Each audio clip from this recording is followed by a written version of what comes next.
Bom dia, alunos. Hoje nós vamos ter a nossa segunda aula, então, sobre o assunto sistema cardiovascular. E vamos rever alguns conceitos e acrescentar outros também, ok? Então, vocês encontram este assunto, como eu falei na aula passada, nas páginas 722 a 724 do livro-texto. Como eu já tinha falado na aula passada, o miocárdio, que é o músculo cardíaco, tem dois movimentos, de contração, que nós chamamos de diástole, e de relaxamento, que nós chamamos de sístole, e de relaxamento, que nós chamamos de diástole. Quando a câmara está relaxada, o sangue entra, e quando a câmara cardíaca está contraída, isso é em sístole, expulsa o sangue, que vai para outra câmara, passando pelas válvulas, ou vai para alguma artéria pulmonar ou aorta. Vamos então assistir esse vídeo e vejam que a contração e relaxamento das partes superiores e inferiores é simultânea. Vamos lá. Agora vamos estudar o ciclo cardíaco. O coração contrai e relaxa constantemente, em um processo chamado de ciclo cardíaco e composto por sístole e diástole. O coração apresenta 4 câmaras, 2 átrios e 2 ventrículos. Os átrios funcionam como câmaras receptoras do sangue de várias partes do corpo. Os ventrículos funcionam como câmaras bombeadoras. Na metade direita do coração só circula sangue venoso, na esquerda sangue arterial. A circulação do sangue nestas 4 cavidades está controlada pelas válvulas. As válvulas também servem de meio de comunicação entre os átrios e os ventrículos. A função do átrio e do ventrículo direitos é arrastar o sangue para os pulmões, onde se liberta o dióxido de carbono e se fornece de oxigênio. Por outro lado, o átrio e o ventrículo esquerdos têm o trabalho de arrastar o sangue enriquecido de oxigênio para todas as partes do corpo. Eu adorei esse vídeo, achei muito legal. Agora vamos ver o que acontece quando auscultamos o nosso coração. Isso mesmo, auscultar significa ouvir os barulhos, os batimentos cardíacos. Nós ouvimos 2 sons, tum, que é um som mais grave e é causado pelo fechamento das válvulas atrioventricular, isto é, a tricúspide do lado direito e a mitral do lado esquerdo, e o tá, que é mais curto, mais agudo e é causado pelo fechamento das válvulas semilunares, pulmonares e aorta. Vamos assistir esse videozinho bem legal que representa esse fenômeno. Eu também achei lindinho esse vídeo.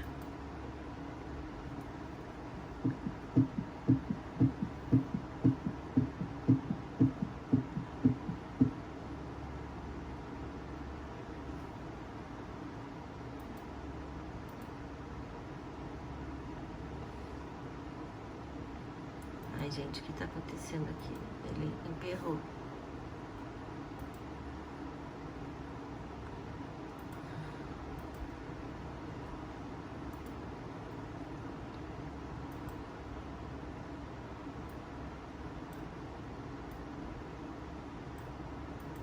Vamos ver, vamos começar de novo. Vamos ver se ele desemperra.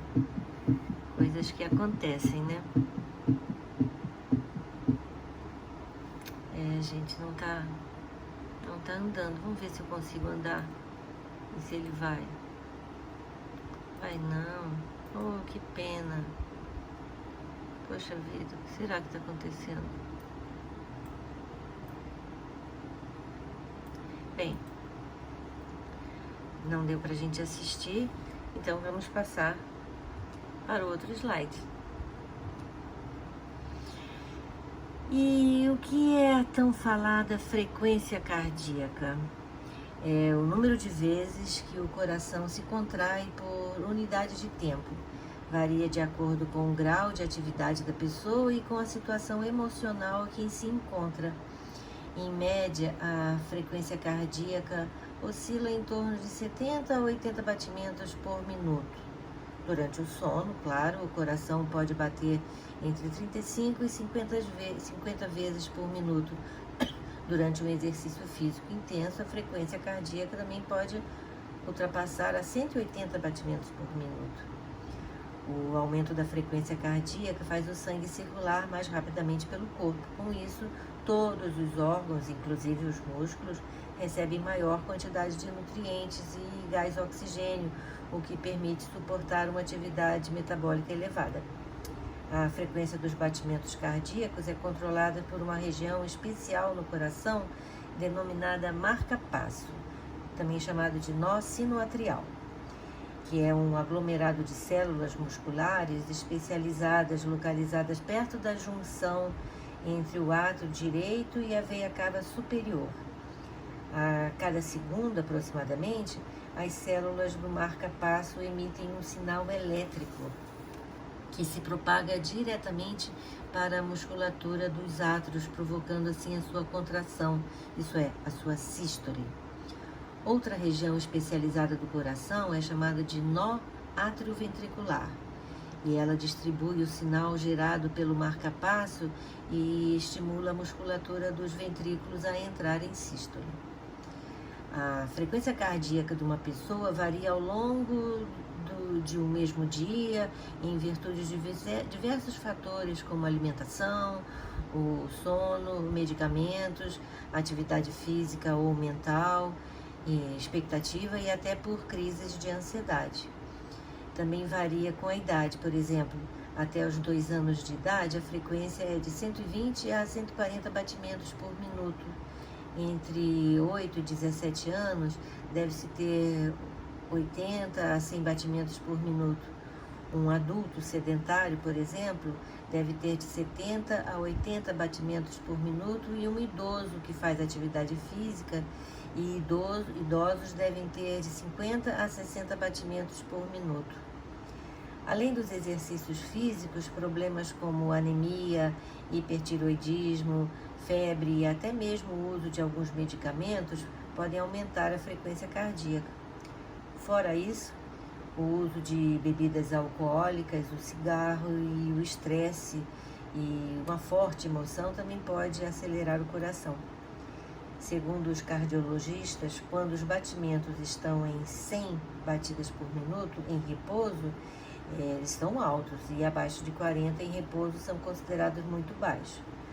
No entanto, pessoas que praticam atividade física regularmente têm o coração melhor e que conseguem bombear sangue para o corpo todo com menos batimentos.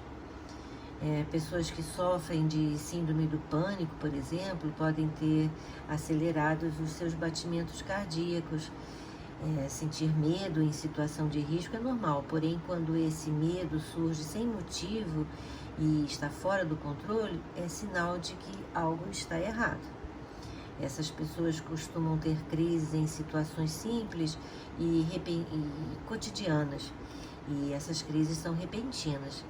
Essas crises podem ser decorrentes de traumas ou de estresse pelas quais as pessoas passaram. Nesses momentos, o coração dispara, o músculo fica tenso e aumenta com a produção de suor, deixando a pessoa mais ansiosa. A melhor coisa a fazer nesses casos é procurar ajuda médica.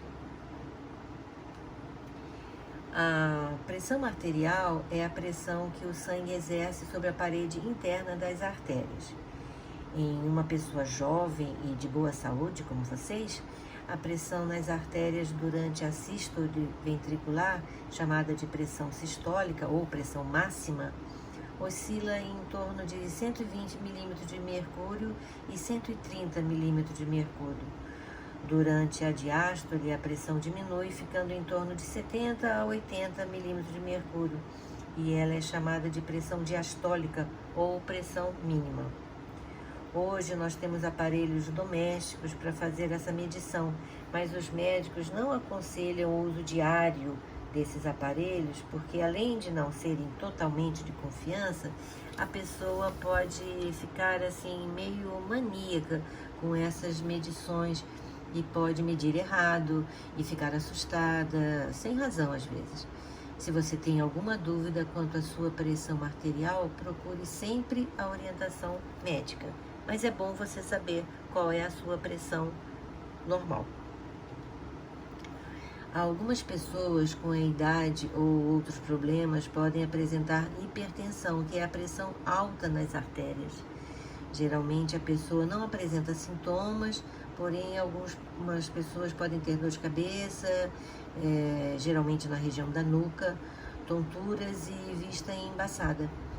A falta de sintomas mais específicos pode levar a pessoa a não procurar um médico, e aí os riscos são muito grandes de acontecer coisas bem mais graves, como um acidente vascular cerebral, um aneurisma, uma insuficiência cardíaca, um ataque cardíaco e doença renal crônica, que é quando os rins são danificados.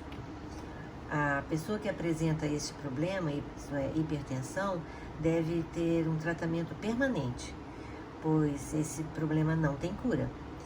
Ela deve adotar uma dieta saudável com menos sal, deve praticar exercícios físicos regularmente e muitas vezes tomar medicamentos receitados pelo médico. A chamada vulgarmente pressão alta pode ser causada ou aumentada pelo fumo, pelo consumo de bebidas alcoólicas, pela obesidade, também pelo estresse, pelo elevado consumo de sal, por níveis altos de colesterol e a falta de atividade física regular. A Sociedade Brasileira de Hipertensão estima que 1 em cada 4 adultos tenha esse problema, ou seja, 25% da população brasileira em idade adulta, com médias superiores a 50% naqueles com mais de 60 anos e também nos considerados obesos. Mas ela também pode se manifestar em qualquer pessoa, inclusive em crianças. Fatores genéticos e componentes hereditários são responsáveis por 90% dos casos de hipertensão. Outros aspectos, como o sedentarismo, o cigarro, as bebidas alcoólicas, como eu falei, agravam o quadro de hipertensão. Além disso, com o passar dos anos, nossas veias e artérias envelhecem, perdendo assim a elasticidade e sua capacidade de dilatação, o que facilita o aumento dos casos de pessoas da terceira idade. A demora no diagnóstico e no tratamento colaboram para o aumento dos danos nas veias e nas artérias, que podem entupir ou se romper, provocando até a morte da pessoa. Então, sobre qualquer sintoma, procure logo um médico, ok? Um dos sérios problemas que podem decorrer da pressão arterial é o aneurisma, que é uma área inchada e enfraquecida de uma artéria. Costumam acontecer no cérebro, na parte de trás do joelho, no intestino ou também no baço. Pode causar hemorragia interna, acidente vascular cerebral, que é o AVC, e em algumas situações pode até ser fatal. O aneurisma costuma apresentar sintomas somente quando se rompe, e a pessoa pode nascer com esse problema ou adquiri-lo a partir de fatores como a hipertensão não controlada. As chances de sobreviver a um aneurisma variam de acordo com o seu tamanho, sua localização, também a idade da pessoa e o estado geral da pessoa. O AVC pode ser isquêmico, que é quando há obstrução de uma artéria impedindo a passagem de oxigênio para as células cerebrais, que acabam morrendo. E essa obstrução pode acontecer devido a um trombo ou a um êmbolo. Ele representa 85% dos casos. O tratamento geral é feito no hospital, com injeções de remédios que tornam o sangue mais fino e ajudam a eliminar o coágulo que está bloqueando o vaso. O outro tipo de AVC é o AVC hemorrágico, que é quando um vaso sanguíneo se rompe, causando então o vazamento de sangue na região e interrompendo o fluxo sanguíneo propriamente dito. Ele é mais agressivo e mais grave, porém acomete entre 10 e 15% dos pacientes somente. Pode levar a danos menos graves ou até à morte. Os sinais podem ser fraqueza de um lado do corpo, perda da sensibilidade, tontura, dificuldade de falar palavras e entender, e é sempre súbito. As sequelas podem ser passageiras ou permanentes para toda a vida, e para se ter maior sucesso no socorro, deve ser o mais rápido possível. Vocês podem medir a sua pulsação facilmente. Para isso, identifique uma artéria superficial na região do pulso ou na região do pescoço. Normalmente se indica contar 15 segundos e se multiplicar por 4 para saber o número de batimentos que estamos realizando por minuto. Quando vocês praticam atividade física, lógico que a pulsação aumenta. E vocês, jovens, saudáveis, essa deve voltar ao normal em poucos minutos. Caso vocês notem que todos os colegas já voltaram ao normal, mas vocês continuam ofegantes, procurem o aconselhamento médico. Fale com seu professor de educação física, porque pode ser também um mau condicionamento físico. Sempre utilize os 2 dedos, o segundo e o terceiro da mão, e não o polegar, porque como ele tem uma artéria mais superficial, pode confundir a sua contagem. Um outro problema que é muito comum, principalmente por características hormonais nas mulheres, é o aparecimento de varizes. Esse problema acontece no mau funcionamento das válvulas das veias e, por motivos óbvios, são mais comuns nos membros inferiores. Para muitas pessoas, este é um problema somente estético, mas se não forem tratados, podem evoluir para insuficiência venosa. Também seu tratamento pode aumentar o risco, sem tratamento, pode aumentar o risco de trombose ou trombose flebite, que é a inflamação superficial das veias.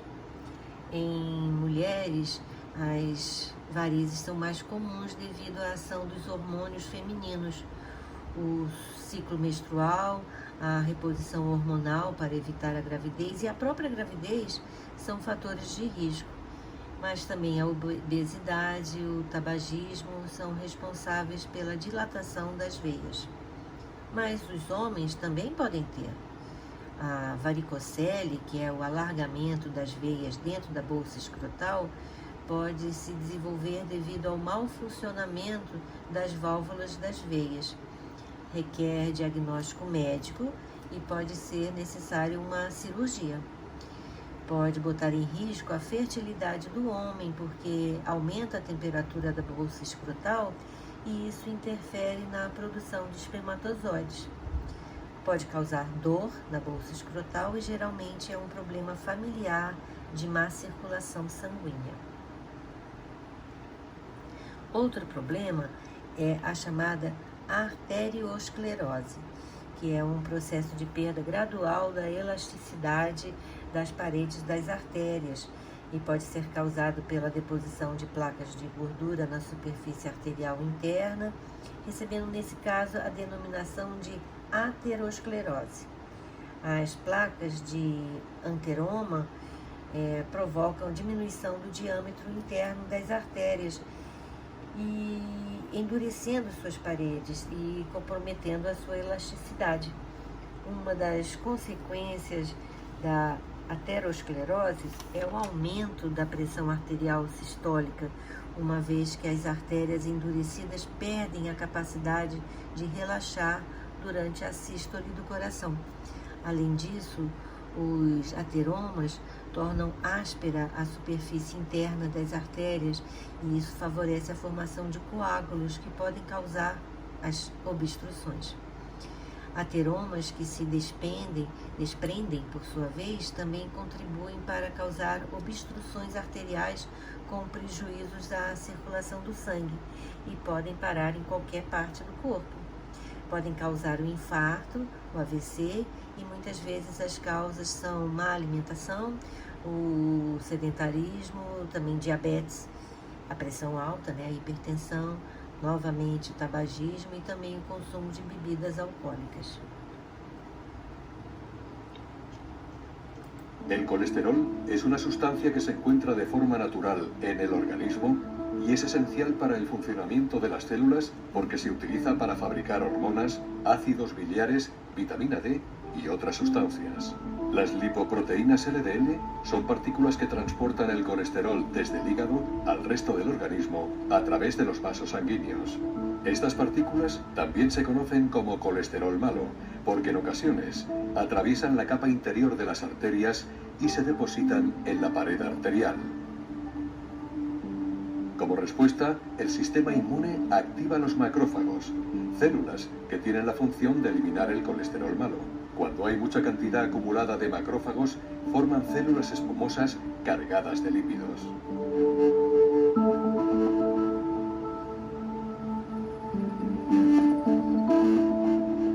Estas células producen la placa diateroma, que sigue acumulándose en las paredes de las arterias.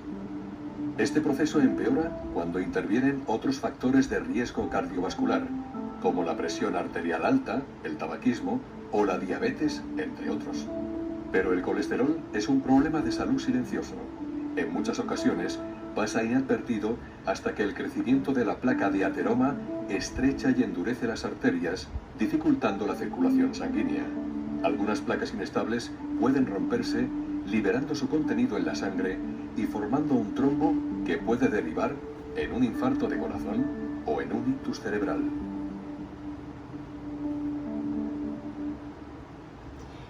Essa aula está com vídeos maravilhosos, né, gente? Espero que vocês estejam aproveitando. A falta de irrigação do coração pode causar o infarto do miocárdio. E esse infarto pode ser parcial ou total. A área do coração que não recebe sangue morre. E se for muito grande, todo o coração morre e aí a pessoa vem a óbito. Pode-se ter um infarto e nem se perceber quando se é idoso, mas a idade mais perigosa é por volta dos 40 anos. E por que isso acontece? Porque enquanto a pessoa está envelhecendo, os vasos sanguíneos meio que vão se ramificando e encontrando assim novos caminhos a seguir quando se deparam por algum empecilho. E isso ainda não acontece numa pessoa mais jovem com o mesmo problema. Por isso o tratamento depende da gravidade do caso. Novamente, a obesidade, o tabagismo, o sedentarismo, a hipertensão e o diabetes são fatores de risco para o infarto. Mas o componente familiar também é muito importante. Casos de infarto na família se apresentam como um alerta e o médico sempre deve ser consultado. O tratamento nesses casos, como eu falei, varia de acordo com a gravidade do caso. Pode-se colocar o famoso stent, que nada mais é do que um tipo de mola que se coloca dentro do vaso sanguíneo para aumentar seu diâmetro, o que também pode ser feito com auxílio de um balão. Ou se pode fazer uma cirurgia de ponte de safena, quando se usa uma parte de um vaso, geralmente da veia safena da perna, para se construir uma verdadeira ponte que o sangue poderá usar para passar por essa parte entupida e assim continuar o seu caminho. Também pode ser necessário total mudança no estilo de vida após um susto desses. O infarto pode ser fulminante, não dando tempo nem da vítima chegar a ser atendida pelo médico. Não há idade para um infarto. Portanto, jovens com muitos fatores de risco devem procurar ajuda médica e fazer um controle rigoroso de sua saúde. Como nós vimos na aula passada, o sangue é constituído por duas partes, o plasma e os elementos figurados. O sangue é uma substância líquida que circula pelas artérias e veias do organismo. Em uma pessoa normal, sadia, cerca de 45% do volume do seu sangue é de células, A maioria glóbulos vermelhos, glóbulos brancos e também as plaquetas, que na verdade são fragmentos de célula. O sangue é vermelho, vibrante, quando oxigenado, e adquire uma tonalidade mais azulada quando perde o oxigênio através dos capilares. Os glóbulos vermelhos são corpúsculos vermelhos do sangue. 1 milímetro cúbico do sangue contém cerca de 5 milhões de corpúsculos ou glóbulos vermelhos, também chamados de hemácias ou eritrócitos. Os glóbulos vermelhos contêm hemoglobina, que é constituída por um pigmento vermelho chamado heme, que dá a cor vermelha característica do sangue e cuja função é transportar o oxigênio. As plaquetas são pequenas massas protoplasmáticas anucleadas que aderem à superfície interna dos vasos sanguíneos no lugar de uma lesão e fecham o defeito na parede vascular. Nós temos cerca de 200.000 a 300.000 plaquetas denominadas trombócitos no sangue. Os glóbulos brancos, então, estão em 5.000 a 10.000 e recebem o nome de leucócitos, 5.000 a 10.000 por milímetro cúbico. São de vários tipos. Por exemplo, nós temos os neutrófilos, os eosinófilos, os linfócitos e os monócitos. No interior dos ossos, há cavidades preenchidas por um tecido macio, a medula óssea vermelha, onde são produzidas as células do sangue. Quando o sangue é retirado do corpo e colocado em um tubo de ensaio, como aqui do lado, ele coagula, exceto quando a luz do tubo tenha sido revestida por um anticoagulante, como a heparina. O sangue com anticoagulante centrifugado sedimenta-se em várias camadas. A camada inferior, mais densa, células, são as hemácias, e constituem cerca de 45% do volume sanguíneo. Essa percentagem do volume dos eritrócitos é chamado de hematócrito. A camada intermediária superior é chamada papa leucocitária e representa a camada de sedimentação dos leucócitos. Sobre os leucócitos repousa uma delgada camada de plaquetas não visíveis a olho nu. A fração sobrenadante, transparente, acima das hemácias sedimentadas é o plasma. Embora o hematócrito seja toda a parte celular do sangue não coagulado, no ponto de vista prático, pode-se caracterizar o hematócrito como quantidade de hemácias presente no sangue. O plasma é um veículo para o transporte de moléculas diversas. Entre as proteínas do plasma podem ser citadas a albumina, que representa fundamental papel na manutenção da pressão osmótica do sangue. Diversas substâncias que não são insolúveis ou pouco solúveis em água podem ser transportadas pelo plasma devido ao fato de se combinarem com a albumina.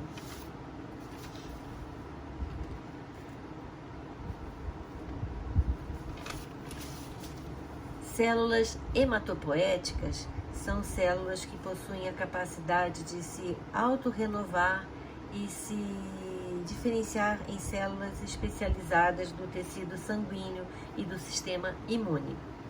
Na medicina, sua importância pode ser evidenciada por seu uso rotineiro no tratamento de doenças oncohematológicas e também doenças imunológicas.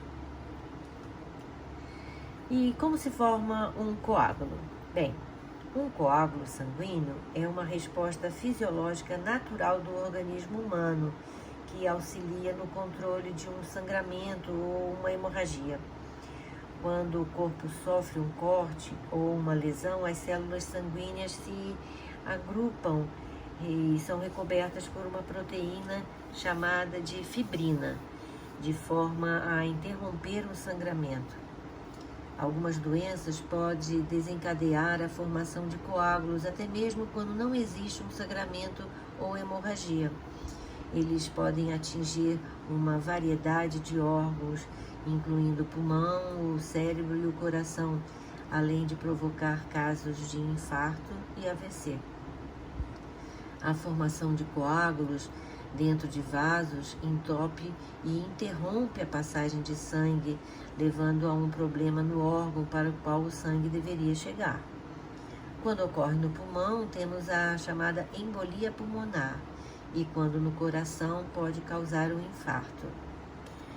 Estudos científicos têm mostrado o aumento na incidência da trombose decorrente da formação de coágulos relacionados a casos de Covid. Os pacientes com Covid podem apresentar um estado de hipercoagulação causada por alterações desencadeadas pela própria doença ou pela ativação inflamatória. Por isso, alunos, quando chegar a sua vez, não deixe de se vacinar. A vacina contra a Covid é a melhor arma que dispomos para atacar essa terrível doença.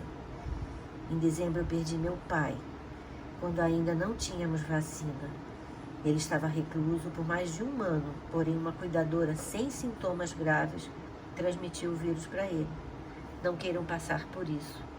Vocês, jovens, muitas vezes se acham imortais e não tomam os devidos cuidados. Por favor, vamos manter o distanciamento e lavar sempre as mãos. Como idosa, eu peço que vocês se cuidem e cuidem também dos outros. Essa doença não é brincadeira. Acreditem, ela é terrível. Por hoje é só e até a próxima.